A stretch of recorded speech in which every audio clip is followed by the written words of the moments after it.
Beautiful.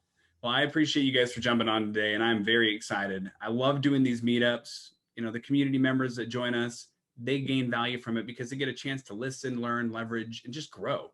And the idea in having these GoDaddy community meetups is to provide context and enable small businesses to figure out what other people are doing, how they're surviving, how they're thriving, how they're challenging and rising to the occasion. Because the world's evolving, right? Last year was a whirlwind. This year's been back and forth, and we all want to win.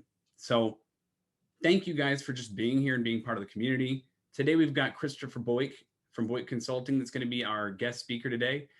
We're going to have everybody on the call just introduce themselves real quick if you guys want to, because we love to share who's here to support, number one, our guest speaker, but how can we support you? So I'll go first. My name's Adam Griggs. I am the co-founder of a software platform called CLARAfi, and I am your moderator. And I would love to have Rachel introduce herself.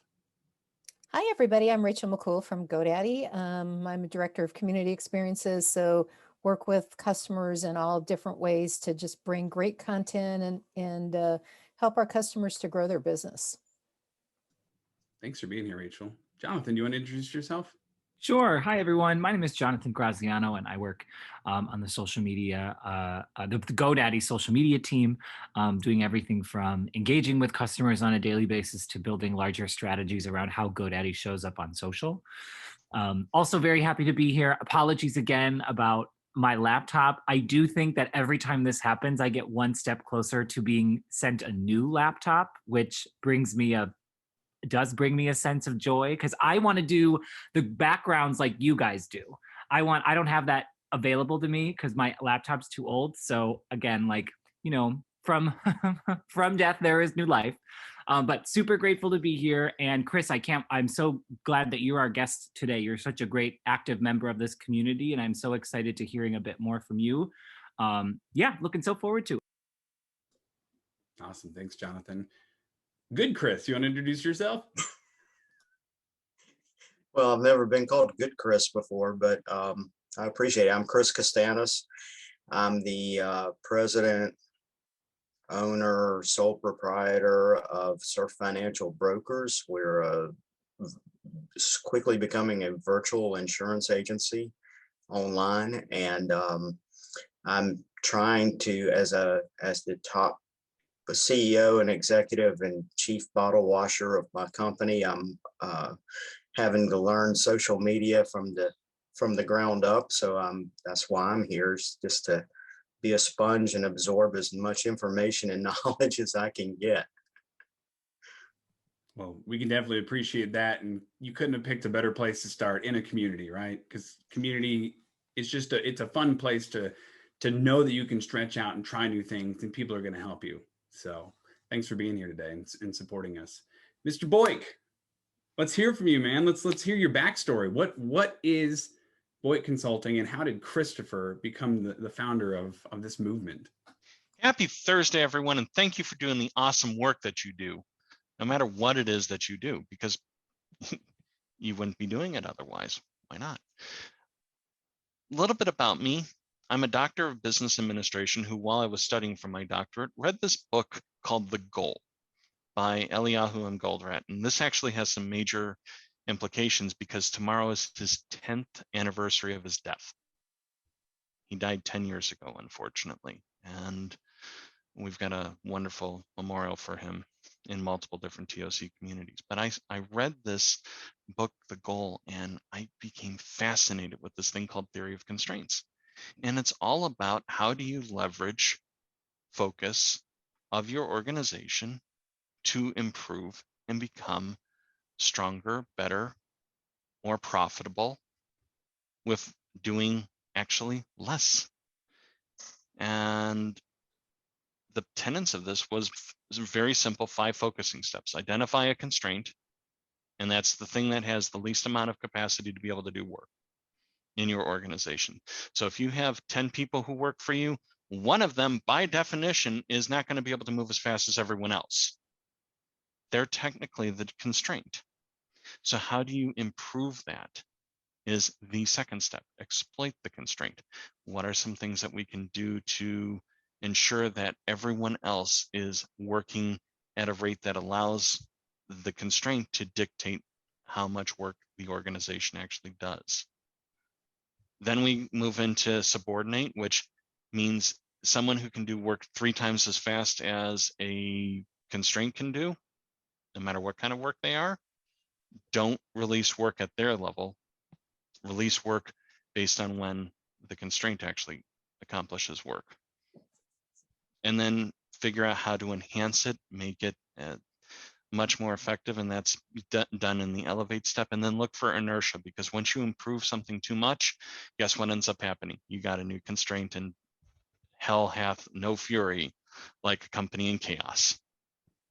No one's ever experienced that before, I take it, right? You've never seen where there's just been fires all over the place and you can't figure out why and where things are. Normally it's because your bottleneck your constraint is actually moving constantly. And everyone's trying to improve something. Just because you can improve something doesn't mean that you can't. The first company I actually worked with ended up selling their business for 5 times what they ended up wanting to sell it for. And we were able to free up almost $1 million in cash in just a few weeks because we stopped releasing inventory into their manufacturing company. And we allowed them to finish up on the oldest orders first.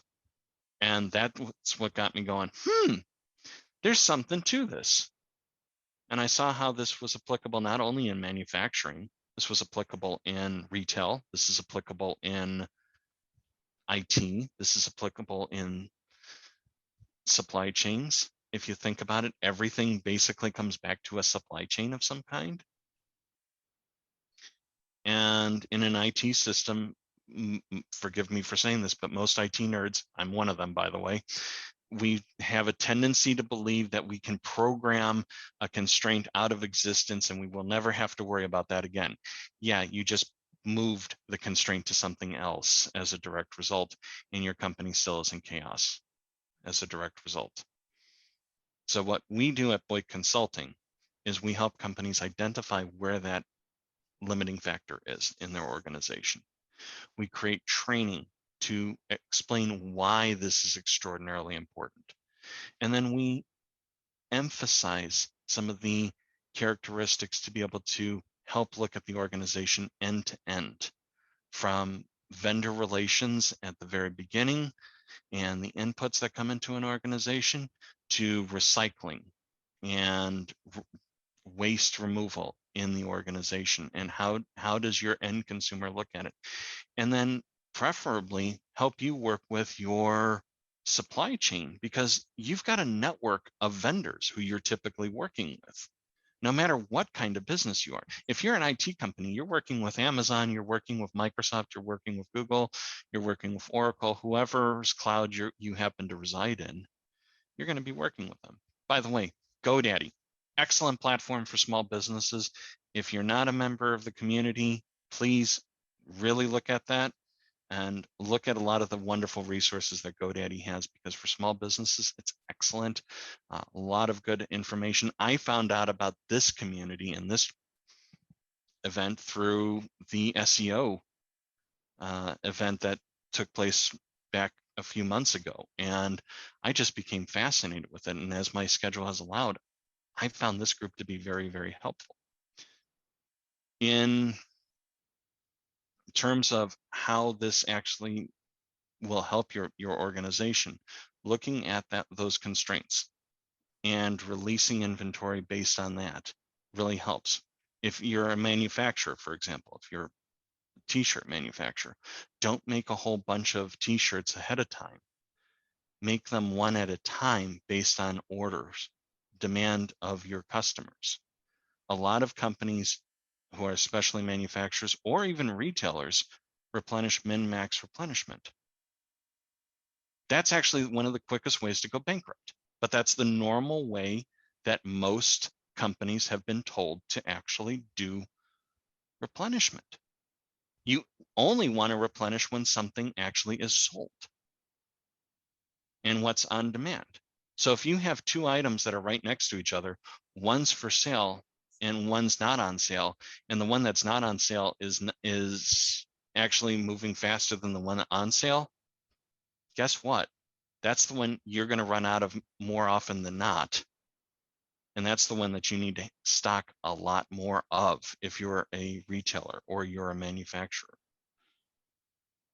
And if you're a retailer or distributor, or I take that back, a manufacturer or distributor, why not look at your customers and inventories? Work with them to manage their inventory at their locations. Think about it this way. If you're managing their inventory, then when they sell something, you automatically know, and you know you can replace it right then and there, instead of having to wait until who knows when another case is going to be ordered. It's a way to conserve cash, improve your cash, improve your customers' cash, and everyone wins as a result. And if you're able to keep up with the challenges that happen as a direct result of supply chain, it really will help your organization significantly. After all, cash is the major constraint of every organization. Who has unlimited cash in your company? Please raise your hand. If we raise our hand, is it true? That's just something that you need to, that most organizations need to look at. Even if you're in an IT setting, you have cash constraints, and you have to look at how do you monetize your customers more effectively, even if it's on a free platform. What benefits are you actually bringing? And are you using the appropriate marketing? Once again, GoDaddy community will definitely help you with that. Plug, plug, plug. I don't work there, trust me. But I have found tremendous value from it, and from talking with other people in the community for it. Those are just some of the things that we help out with, and coming up with the strategies to help small businesses, medium businesses improve their organizations, help retailers be able to get more of the inventory that they actually need in their location, help manufacturers only manufacture what they have demand for. Far too often I walk into a warehouse and I see an empty shelf. And the empty shelf is usually not the stuff that you inherited from grandma that your great grandkids are going to be able to sell later on in life. It's usually the stuff that has actual demand.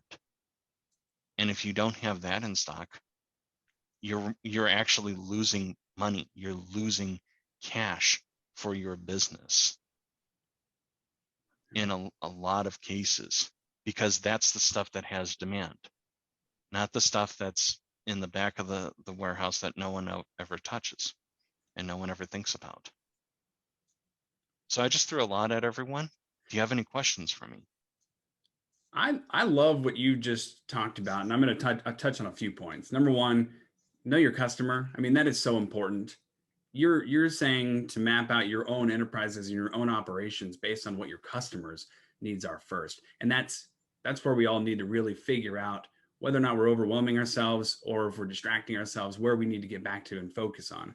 And then communication. You talk about communication being the emphasis that creates a cohesive movement, right? Knowing where people are and what their needs are is the supply and demand. Whether you are online doing stuff virtually, or if you're working in a retail setting or anywhere you're at, supply and demand is driven by your communication and your knowledge on how to drive that conversation, because it shouldn't be one way. You shouldn't dictate to people what they should buy, and they shouldn't dictate to you what they're interested in, because we'd never get anything new, right? There'd never be any more creative environments. We wouldn't find these little shops and boutiques that we love and thrive and want to embody. You know, it's a two-way street. So sharing that information, the communication is so important. And I love that you look at it holistically as a whole company. You know, you talk about having a demand for something that's missing on the shelf, right? And failure to meet those needs. And as a small business owner, when you fail to meet someone's needs, the impact is so important to avoid, because when people talk about things that happened to them, 1 out of 10 times they're going to be praising about something that was amazing for them, right? An event that just made them feel good, a place that they loved, that they embraced. But the other 9 times, they're going to complain about something that happened. And when you're the piece of that puzzle that's not meeting the needs of the client or your customer or your team, Mhm. that's conflict, right? And your job is to help resolve that conflict. And I love that. So tell us a little bit about how you talk to a small business and look at their whole picture as opposed to siloing and looking at segments of their business. Excellent. That's another thing that I love to do, is actually fight silos in organizations, because I found that anytime money is involved, usually you end up with silos. How I usually will approach a small business, and I will ask them, hey, is everything going as smoothly as you want them to go? Have you ever run into cash problems? Have you ever run into conflicts of personality? Do you have fights that are going on that are unhealthy? Because there is healthy conflict and there's unhealthy conflict. Believe it or not, there are good forms of conflict that actually happen, but far too often there is not. And so when I talk to a small business entrepreneur, that's usually how I will approach them. And then I ask them, what are the things that you wish you were accomplishing? Because in sales, let's face it, there's only two ways to be able to get sales to anyone, any human being. You either have to appeal to passion and what they love, aka if you're talking to an entrepreneur, their business had better be the driver of their life, other than their kids and their spouse and their family, or fear. And in the last year, we've seen a lot of fear be the driver of decision making that has driven a tremendous amount of it. And you have to gauge, based on the entrepreneur, what is the overriding one that they're looking at for that particular point in time.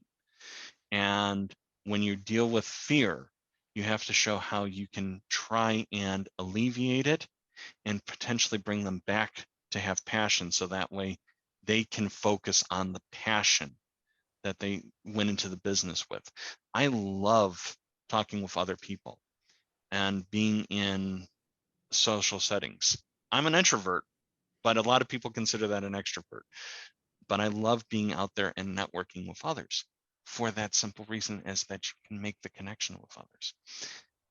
And that actually led to another service that my organization actually has, which is conflict resolution. What literally led to that is I was giving a sales pitch at a customer site, and it was two brothers. One of the brothers, I was sitting down talking in a conversation very similar to this. The other brother came up and threw a stapler at the other brother who was sitting down. And that's when I said, okay, there's a market opportunity here for conflict resolution. And part of that is using some of the thinking processes of theory of constraints, and also some of the pro-psi methods of ADKAR. I found that both of those actually work very well. Awareness, desire, knowledge, ability, and reinforcements. And looking at how do we encourage positive change and positive dialogue between people to ensure that everything is moving smoothly. And no, they haven't been throwing staplers at each other since then. Thankfully. I love it. That's a story right there. I don't know that I would stay if staplers were being thrown, but more power to you for that. I love that you said passion and fear, because we all know that in the last 12 months, 15 months, people have experienced both, right? Fear was the onset of the pandemic, right? And things are opening back up and people are finding themselves curious. And I think that fear itself, when leveraged in the right way, when you communicate to somebody like what you did with your client, you pique their curiosity on how they can overcome something, whether or not they're fear of missing out on opportunities or losing money or falling behind or having to change their entire life structure and cycle. So many people jumped out of the corporate world, like you, Chris, and moved into on the entrepreneurial circle full time in what should have been the most chaotic and fear mongering moments in your life. But because people had that fear that their passion, their family, their loved ones, their needs, their goals were going to be taken from them. They had curiosity and they were open to opportunities. And when you're open to opportunities, you can learn, you can grow, you can leverage. And I love that because you're approaching conflict. You say that ding, ding, ding, money sounds right. Conflict isn't always a bad thing. We sometimes are able to work through our problems and find a compromise that works, but sometimes we get to innovate, we get to learn, we get to grow. And when you have a conflict like last year where people had fear set in front of them, giving them the opportunity to be curious and grow is a fantastic way to build that communication. And I just love that. So thank you for sharing your story on on the two brothers. Hopefully they have softer staplers or something now. I don't know. We've moved them over to little scrunchies to throw at each other that are a lot softer balls that they can not hit as hard, and they're not throwing as often as they used to. But then again, their business has also started to improve, which is one of the more important things. Part of the problem was that they were dealing with stress because they had too much work coming in. And the one brother felt overwhelmed as opposed to what the other brother was doing for their different divisions. And they had silos that had formed and caused all kinds of problems. So. Yeah, I mean, it's important to acknowledge where everybody else is in the process too. If you fail to do that, then why even have a team? Jonathan. So I think that's great just because you were able to take a situation that is kind of wild and turn it into something that there was definitive learnings from it. And you were able to objectively sit there and go, okay, this guy didn't throw, maybe we learned a few things about him. But more than anything, we learned like what is actually the source of this happening. They're brothers, their relationship is they're business partners, but they're brothers first. So it kind of, supersedes workplace etiquette a little bit.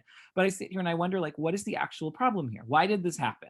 And it's so interesting to listen to you talk about how you were able to jump in and help them. I don't know if they would have gotten over this if it weren't for someone like you. Like, I don't know if they would have been able to pull, because whether or not they were able to turn their business around, it sounds like what you were able to do that is so valuable is you were able to help them sit down and almost recognize about themselves. Listen, guys, when the going gets tough, I understand I understand wanting to do this. I can tell you how many times I wanted to throw a stapler. And in the year 2020, let me tell you, a lot of staplers I wanted to throw. But it's so important to recognize that that's not going to solve anything. Immediately it might add a little something, but it's not going to solve anything. And to know that you were able to go in and really address that, I think there are a lot of people who are going to watch this. And hopefully the next time they have one of those moments where they just kind of black out a little bit in anger or rage or frustration, they're able to remember this story and sit here and go, you know what, this is not how I need to act. And it's certainly not what's going to help this get better for me. So I really appreciate that as someone who has a little difficult time having a full grip on my emotions. It's really nice to hear that, especially in a business setting where passion is why people do this. They are in it because they are passionate people. And that's, not always easy. Yeah, I appreciate that, Jonathan. And there's something to be said about being able to work through conflict resolution with small teams, especially those that are in each other's lives, right? Family members, co-founders, management teams. When you're involved in your passion and you're just so strongly thinking about it, it's hard to step back and see somebody else's perspective. And what you've got going on, Chris, is allowing people to feel disarmed because you're coming in seeing it from a different viewpoint and you're acting as the mediator. And that's important. It's important that you allow yourself to make movements through that. I love that. Part of the reason why I was able to do that is because I was an IT incident manager for 5 years. And anyone who's been an IT incident manager, that the job doesn't exist because positive things are going on. Okay. And secondly, that the entities that are involved are all going to be pointing the finger at each other. And how do you gain trust is the most important thing. And I always used to deflect trust into inanimate objects and deflect arguments away from finger pointing and say, okay, who fed the mogwai and turned it into a gremlin? And that disarmed so many people. And even in my training classes today, I still use these little guys as deflectors to be able to give someone an inanimate object to be able to deflect rage and frustration towards, but at the same time explain why things changed. Because ultimately, the majority of the problems that actually happen with conflict and with most organizations and looking at cash flow issues is because of change and how we deal with it. It was said, it's 90% of problem is how we react to something, and only 10% of it is what actually happens to us. Yeah, no, there's no such thing as a time machine. We can never, we can never tell what's going to actually happen. We hope, and we can't go back and change what already took place. It's just in the moment how we react to it. I love that. Tell us a little bit about how the theory of constraints and what you do gives entrepreneurs confidence. I think confidence is one of those things that we kind of sidestep a lot for people who are thinking about becoming business owners. And I'd love to hear your perspective on that and how you feel your process gives them confidence. It allows you to be able to identify the thing that is urgent and important. Most entrepreneurs have a hard time finding what is urgent and important. And the important stuff usually goes by the wayside, and the urgent stuff gets taken care of right away.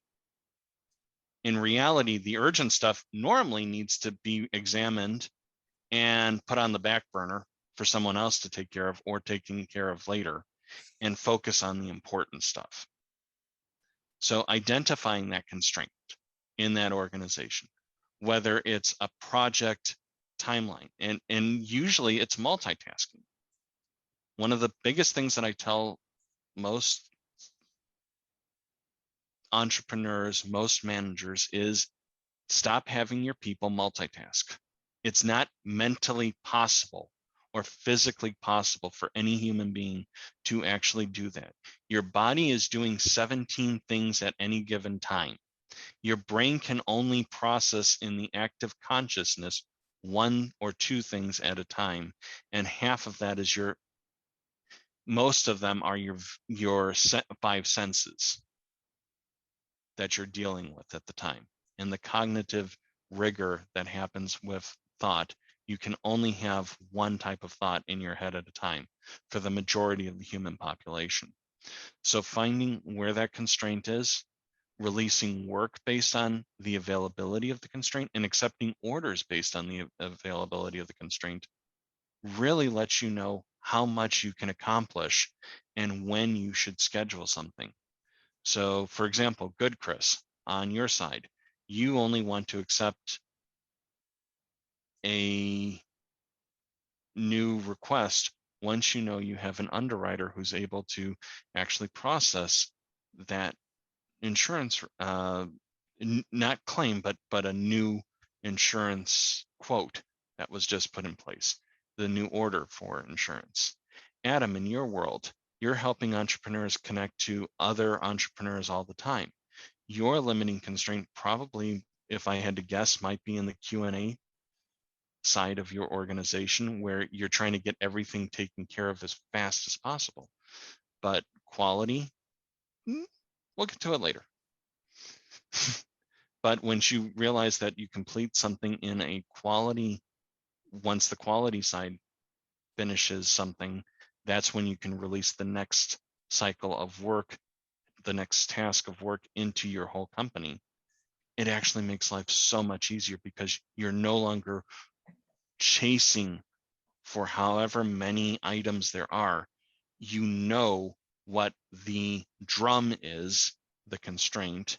You have a rope between the whole system, and you have a buffer of work that protects that particular constraint to ensure it always has work, and the whole rest of the organization is able to move at that same speed. And it really does help an entrepreneur know where to focus, how to make money, and where to actually put the emphasis on. And Jonathan and Rachel, you do an excellent job of helping the community here in GoDaddy. So thank you very much for that. I think that that is so perfectly timed on giving people their confidence, because Rachel posted earlier this week asking people what their week goal was, right? What's on the docket this week?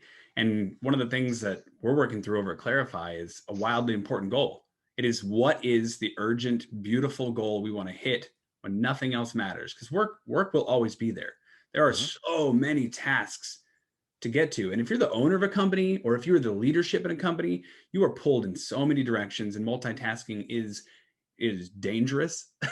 it is overly curious, and sometimes you miss moments. And if you're missing opportunities, you're doing a disservice to yourself, your clients, your customers, the team, everyone.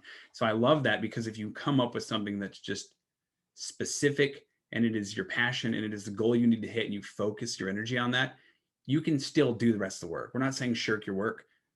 You can still do that. It's just, make sure you're handling the baby that's in front of you, right? You're holding a baby, and you're holding it confidently. And your business is your baby. You're not going to drop it to go pick up a piece of trash, walk a dog, run down the street, go pump gasoline, everything at the same time, right? So you've got to take care of those things that matter in the moments that they matter, and then everything else is just noise. Do it one at a time. Set up your task. Yes. I love that.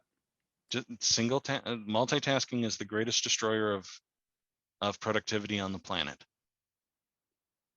It is absolutely the greatest destroyer of productivity. And unfortunately, over here in the West, we tend to believe that it's the most important thing that is a desirable trait of an employee, of a manager. And in reality, it's the thing that actually hurts organizations the most. And every one of us has at one point in time had 50 trillion different things on their to-do list, both personally and professionally. And usually it feels like it's more like that, where the personal side is a little bit down here and the professional side looks like it's up here. And it's a matter of just finding that appropriate balance and knocking out what's the most important thing for the organization at a time. What is the item that is going to give the greatest impact to the organization? And identifying a goal unit is the most important thing any entrepreneur really can do, however you define it. In my case, I've defined my goal unit as net increase in revenue per customer.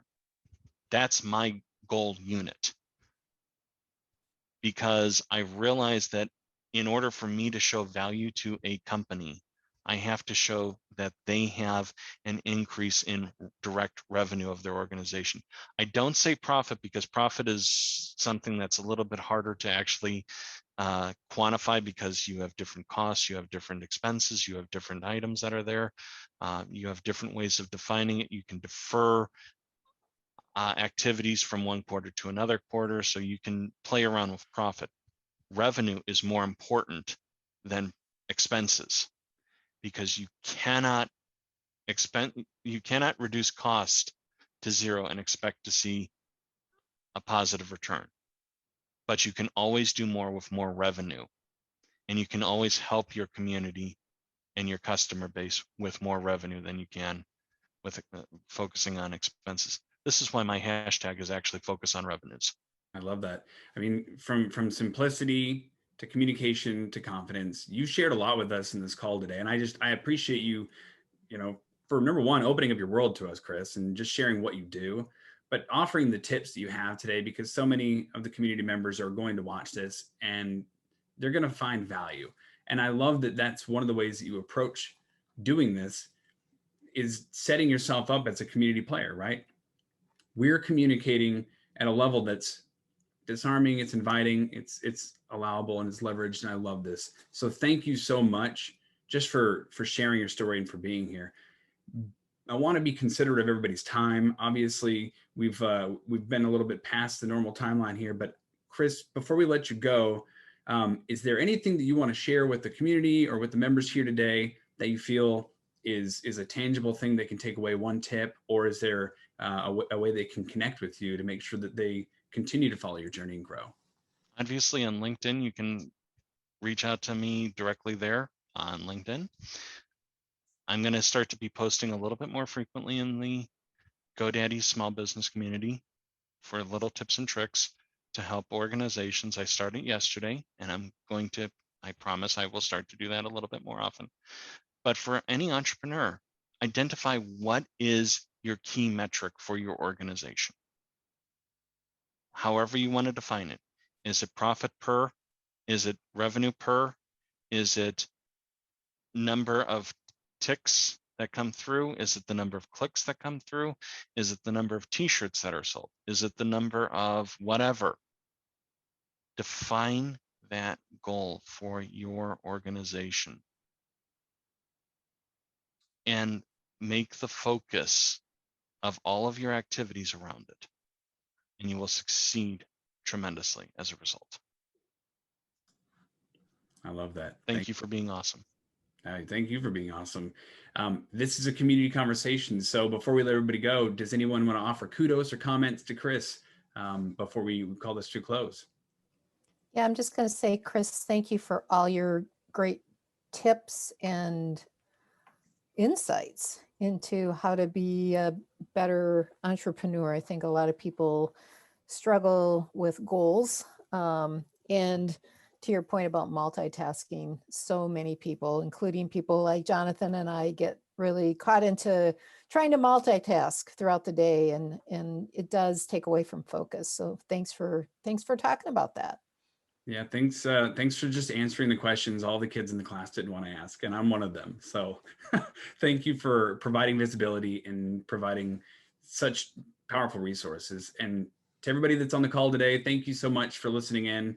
Definitely check out the GoDaddy small business community and just continue to share, collaborate, and grow. We appreciate you.